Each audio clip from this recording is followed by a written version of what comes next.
Слава народу-победителю! С праздником! С Днем Великой Победы! Ура!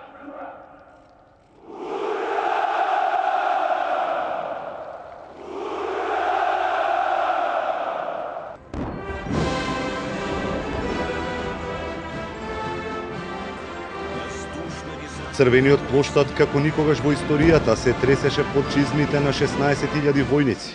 Пред зидините на Кремљ Русија по 70 ја демонстрираше воената моќ со досега најголем воен арсенал, продефилираа 200 возила.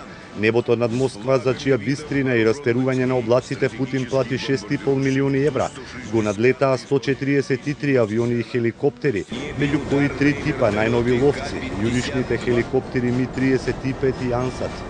Главната атракција беше помпезно најавуваниот тенк Армата 14. Но парадата која бойкотираа 2/3 од поканетите лидери уште еднаш го демонстрираше јазот меѓу Русија и Европа. Токму затоа во говорот Путин индиректно го обвини Западот дека иницира поделби и го игнорира меѓународното право.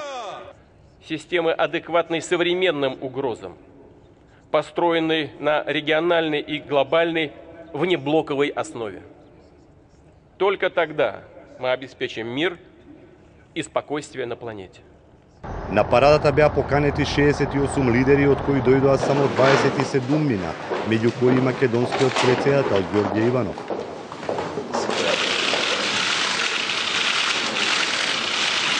Од балканските земји дојдоа само Николич и Додик. Немаше ниту еден представник на Европската унија чија чест ќе брани Меркел, но утре со положување цвеќе на гробот на незнаниот јунак.